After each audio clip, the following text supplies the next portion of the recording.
At ayan po muli ang ating balita dito. Balitang Clarity Act na naman. Sabi po sa ating balita, while XRP and crypto community and US debate Clarity Act, Japan just approved its own. Ayan. Habang ang mga policy makers sa United States ay abala po sa walang katapusang debate tungkol sa Clarity Act at kung ano ang dapat gawin sa digital assets, may isang malaking development na nagaganap sa kabilang panig ng mundo. Sa Japan, hindi lang sila nagdidebate, sila ay gumagalaw na. Ayon po sa crypto analyst na si X-Finance Bull, ang Japan ay nag-approve na po sila ng isang framework na magre-reclassify kay XRP at iba pang cryptocurrencies bilang financial instruments. Yan. Hindi lang ito simpleng balita o headlines na pampalipas oras. Ito ay isang solidong hakbang patungo po sa implementasyon ng mga financial products na matagal na po nating hinihintay. Marami po sa atin ang nakatutok sa US.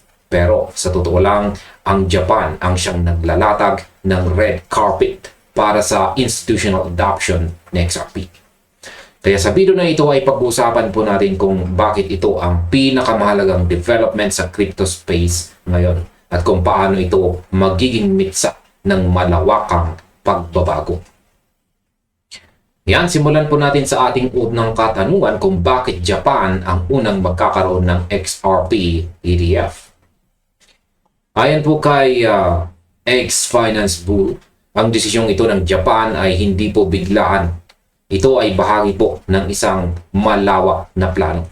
Sa pamamagitan po ng pag-reclassify kay XRP bilang isang financial instrument, binubuksan nila ang pintuan para sa paglulunsad ng isang XRP Exchange Traded Fund o ETF. Isipin ninyo itong mga ka-crypto. Sa isa sa pinakamalaking ekonomiya sa mundo, ang XRP ang ituturing ng parang stocks o bonds. Sa aking opinyon, napakatalino ng galaw na ito ng Japan. Kung titingnan po ninyo, ang US ay nakakulong sa kanilang regulatory uncertainty.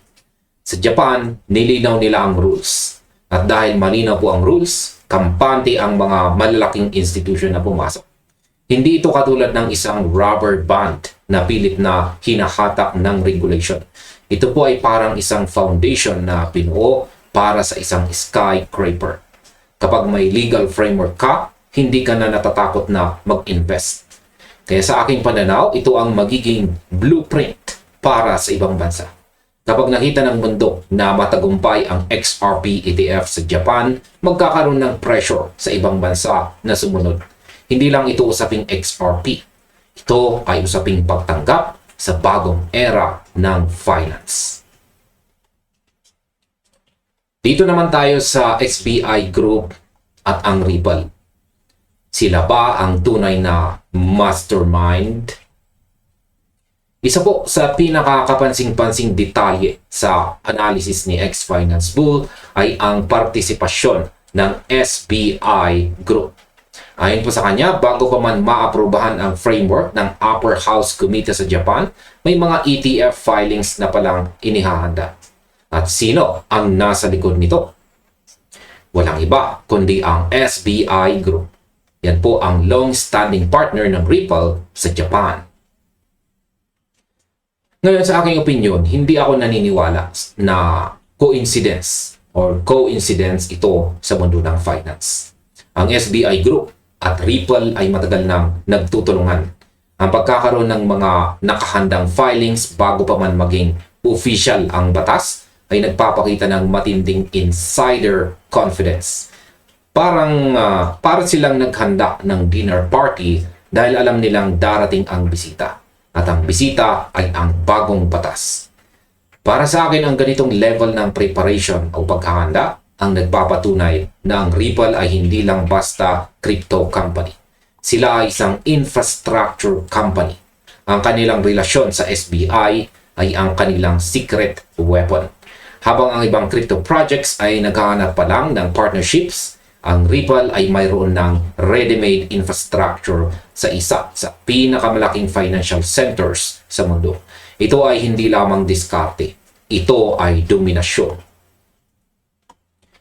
Ngayon, paano naman mababago ng Japan ang investment landscape?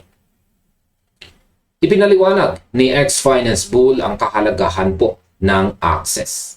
Sa pagkakaroon ng isang regulated ETF, XRP ay magiging accessible sa pamamagitan ng mga tradisyonal na brokerage accounts at retirement portfolios.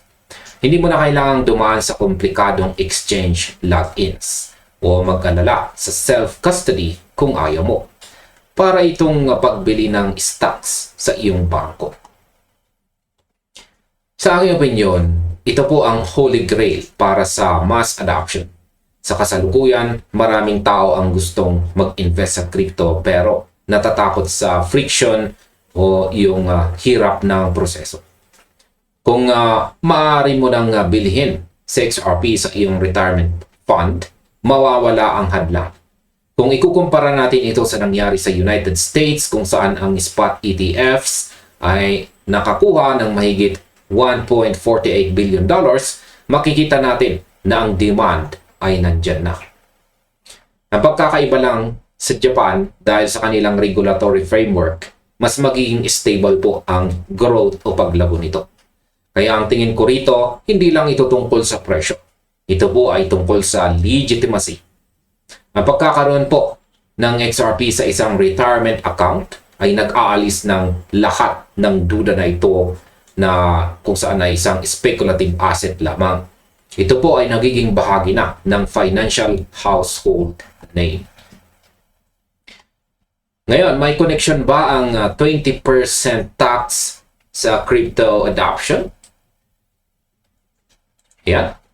Isa pa sa mga tinalakay ni X-Finance Bull ay ang tax environment ng Japan. Ang flat 20% tax treatment ay isa po sa mga dahilan kung bakit mas kaakit-akit ang Japan para sa mga crypto investors kumpara sa ibang bansa na may mas mataas at mas komplikadong tax system. Sa aking opinion, sa mundo ng finance, tax efficiency ang nagpapatakbo ng malaking pera. Ang mga institutional na investors ay laging naghahanap po ng lugar kung saan ang kanilang capital gains ay hindi kakainin ng buwis. Ang 20% tax rate sa Japan ay isang sweet spot. Hindi ito masyadong mababa para maging reckless. Pero hindi rin masyadong mataas para hindi na maging worth it ang pag-invest. Ang aking pananaw, ito ang isa pang differentiator ng Japan. Habang ang ibang bansa ay nakikipaglaban sa kung paano bubuwisan ang crypto, ang Japan ay nagtakda na ng maayos na rules. Ito ay parang pag-set up ng isang maayos na trapiko.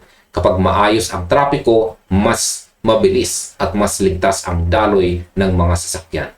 Sa kasong ito, ang mga sasakyan ay ang capital ng mga investors. Ngayon, ano ang susunod para kay Ripple at sa XRP Ledger? Ang pagtatapos po ng analysis ni X-Finance Bull ay nakatuon po sa malalim na relasyon ng Ripple at saka Japan. Yan, ang Ripple po sa Japan. Ang pagkakaroon po ng RLUSD at saka SBI Visit Trade at ang paggamit ng infrastructure ng SBI Ripple Asia para sa pag-issue ng tokens sa XRP Ledger ay hindi lang basta technical details. Ito ang muscles ng buong ecosystem. Sa aking opinion, kapag pinagsama-sama mo ang lahat ng ito, ang regulatory approval, ang ETF preparations, at ang established infrastructure ng SBI at Ripple, ang Japan ay hindi na lang isang market para sa kanila. Ito ay isang launchpad. Sa tingin ko, ang Japan ang magsisilbing safe haven para kay XRP habang ang ibang bansa ay nagkakagulo pa sa kung ano ang gagawin sa crypto. Ang infrastructure na binuo ng SBI at Ripple ay hindi nagawa sa loob ng isang gabi lamang. Ito po ay bunga ng ilang taong pagtitiwala at pagtatrabaho. Ang nakikita natin ngayon ay ang pag-aani ng mga bunga ng mga taong nakalipas. Kaya para sa akin, ang Japan ay nagpapakita na ang susi sa institutional adoption ay hindi po hype, kundi utility at legal certainty. Ito ang aral na dapat matutunan ng buong mundo. At ayan, sa kabuguan, ang pag-aproba or approval ng Japan sa framework na ito ay isa pong signal na ang mundo ng finance ay hindi na maghihintay sa sinuman. Habang ang usapan po sa Clarity Act sa US ay mahalaga, ang aksyon po sa Japan ay nagpapatunay na ang global transition patungo sa digital assets ay hindi na po mapipigilan. Sa XRP, sa tulong ng mga partners gaya po ng SBI ay nasa sentro ng transition ito. Sa pagkakaroon ng malinaw na regulasyon, mas madaling makakapasok ang mga institution at mas magiging stable ang ating market. Ito ang simula ng isang bagong kabanata. At ayan mga crypto, hanggang dito na lamang po tayo sa video na ito. Maraming salamat sa inyong panonood. Maaaring panoorin na rin po ninyo sunod ang ating recommended video dito.